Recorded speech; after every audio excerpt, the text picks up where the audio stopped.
প্রধান উপদেষ্টার সাথে আমাদের বৈঠক হয়েছে, ওনার সাথে ছিল আরো কয়েকজন উপদেষ্টা। এলডিবির পক্ষ থেকে সর্বমোট আমরা 83টি সুপারিশ করেছি। এই 83টি সুপারিশের মধ্যে এগুলি দলীয় কোনো উপকারের জন্য না, রাজনৈতিক কোনো ফায়দা নেওয়ার জন্য না, আমাদের ব্যক্তিগত কোনো সুবিধার জন্য না। এই দেশে যে স্বৈরাচারী সরকার অতীতে ছিল, ফেসিবাদী কায়দায় সরকার পরিচালিত হয়েছে, জনগণের মানবাধিকার ছিল না, স্বাধীনতা ছিল না, আপনারা ন্যায় বিচার পান নাই, আপনারা সুন্দরভাবে একটা নিঃশ্বাস ছাড়তে পারেন নাই।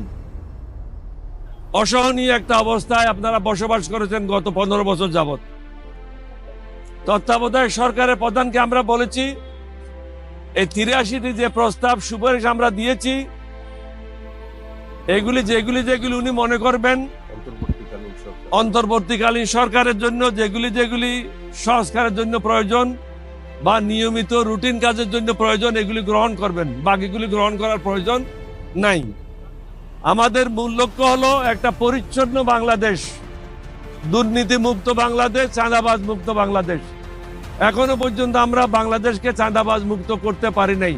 স্বৈরাচার মুক্ত হয়েছে, কিন্তু চাঁদাবাজ মুক্ত এখনো হয় নাই। এখনো কোর্ট কাছারিতে ন্যায় বিচার হচ্ছে না। সাধারণ মানুষ যতদিন পর্যন্ত ন্যায় বিচার পাবে না, ততদিন পর্যন্ত এই স্বাধীনতার কোনো মূল্য নাই। প্রত্যেকটা মানুষ বুঝতে হবে আমি একজন স্বাধীন দেশের নাগরিক। সেই বিবেচনায় রেখে আমরা 83টা প্রস্তাব দিয়েছি। এই প্রস্তাবগুলির মধ্যে অনেকগুলি আপনাদের সাথে আমরা শেয়ার করেছি বিভিন্ন সময়। 8ই আগস্ট একটা প্রেস কনফারেন্সের মাধ্যমে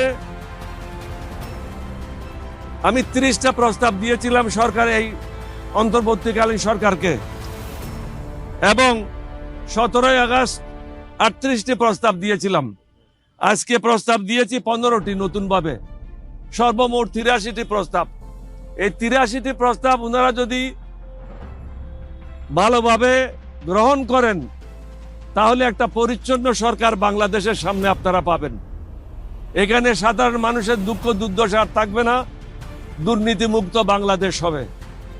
আমরা একটা জিনিস ওনাদেরকে বোঝানোর চেষ্টা করেছি যে কোনো অবস্থাতেই যে ইসলাম ধর্ম মানে না, যে মুসলমান কোরআন মানে না, যে মুসলমান আল্লাহকে মানে না, রসুলকে মানে না, তাকে ছাড় দেওয়ার কোনো কারণ নেই। সে দুর্নীতিবাজ, সে দেশদ্রোহী, সে জনগণের শত্রু, তার বিরুদ্ধে কঠোর ব্যবস্থা গ্রহণ করতে হবে। আওয়ামী লীগের ব্যাপারে আমরা বলেছি, সশস্ত্র বাহিনী শহীদ রাষ্ট্রপতি জিয়াউর রহমানের নেতৃত্বে আমি সর্বপ্রথম বিদ্রোহ করি। শেখ মুজিব বিদ্রোহ করে নাই, শেখ মুজিব স্বাধীনতা ঘোষণা করে নাই, শেখ মুজিব পাকিস্তানিদের হাতে আত্মসমর্পণ করেছিল। এটা আমার পিএইচডি বইতে রেকর্ডেড আছে, পাকিস্তানের মেজর সালেহ সিদ্দিকীর বইতে রেকর্ডেড আছে।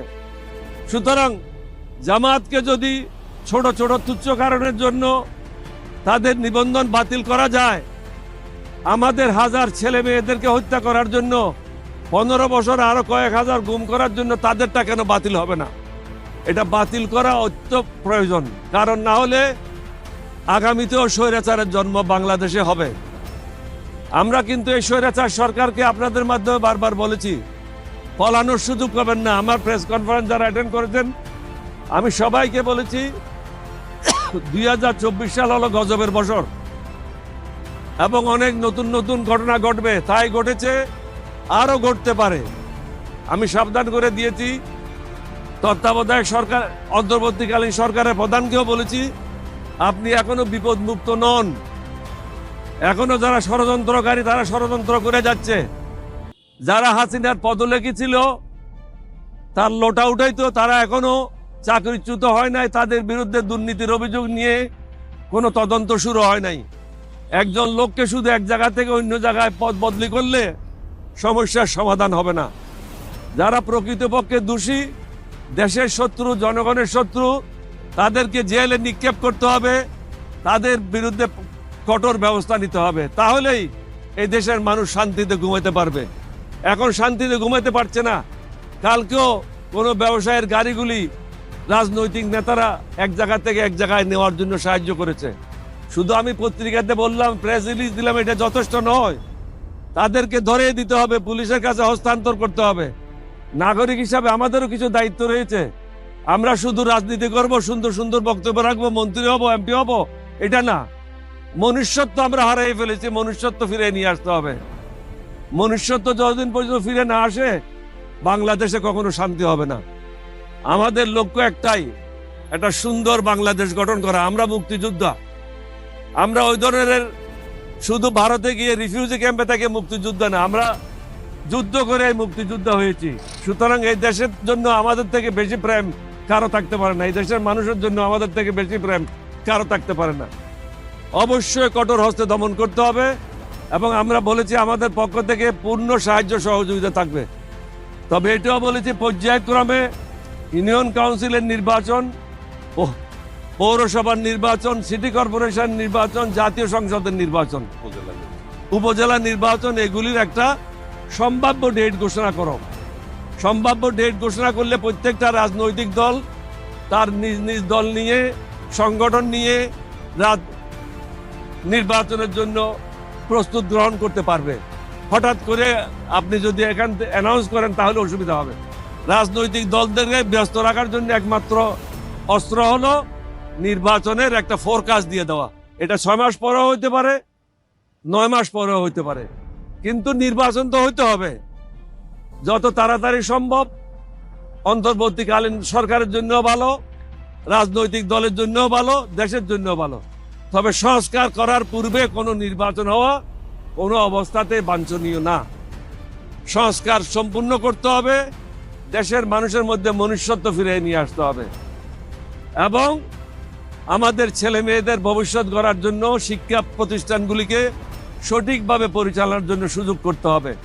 এবং যে পাঠ্যপুস্তকগুলি আছে, যেখানে ধর্মবিরোধী কর্মকাণ্ড আছে, এগুলি সকল বাদ দিতে হবে। আমরা সবাই যদি ঐক্যবদ্ধভাবে কাজ করে জাতীয় ঐক্য গড়ে তুলতে হবে। আমরা প্রত্যেকটা রাজনৈতিক দলকে অনুরোধ করব, নিজের দলের স্বার্থ ভুলে যান, ক্ষমতায় আসার কথা ভুলে যান, প্রধানমন্ত্রী হওয়ার কথা ভুলে যান, মন্ত্রী হওয়ার কথা ভুলে যান। দেশের গরিব মানুষদের কথা বলেন, দেশের গরিব মানুষেরা কিভাবে বাঁচবে সেই কথাগুলি চিন্তা করে পরিকল্পনা করেন। আপনাদের সবাইকে ধন্যবাদ। বাংলাদেশ জিন্দাবাদ, এলডিপি জিন্দাবাদ। আসসালামু আলাইকুম ওয়া রাহমাতুল্লাহি ওয়া বারাকাতুহু। আপনাদের প্রস্তাবনার পর প্রধান উপদেষ্টা কি বলেছে নির্বাচনের ব্যাপারে? আপনারা তো বলেছেন যে একটি মানে দেশকে সংস্কার করে তারপর নির্বাচনের। প্রধান উপদেষ্টা এটাই বলেছেন যে রাজনীতিবিদদের মধ্যে একটা ঐক্য গড়ে তুলতে হবে প্রত্যেকটা বিষয়ে। আমি উত্তর দিয়ে গেলাম, আপনি দক্ষিণ দিয়ে গেলেন, তাহলে তো দেশের সমস্যার সমাধান হবে না। সবাইকে একটা ঐক্যমত আসতে হবে। আপনারা কি সংখ্যানুপাতিক পদ্ধতি চান কিনা? প্রপোর্শনাল রিপ্রেজেন্টেশন নির্বাচন না দেওয়াই ভালো হবে, মনুষ্যত্ব ফিরিয়ে আনতে হবে। এই সংস্কার সময়টা আপনারা কতটুকু সময় দিতে চাচ্ছেন? অনির্দিষ্টকালের জন্য তো হতে পারবে না, তাহলে সরকার চালাতে পারবে না। ওনারা যদি বেশি সময় নেয়, তাদের পক্ষে সরকার পরিচালনা করা সম্ভব হবে না। কিছুর ব্যাপারে একটা রূপরেখা প্রদানের জন্য একটা রূপরেখা প্রদান করার জন্য আমরা বলেছি, এবং আমরা বলেছি যে একটা নির্দিষ্ট সময় আপনারা যদি অ্যানাউন্স করে দেন কি 9 মাস পরে নির্বাচন হবে, তাহলে রাজনৈতিক দলগুলি তাদের কর্মকাণ্ড নিয়ে ব্যস্ত হয়ে যাবে, আপনাকে বিরক্ত করবে না।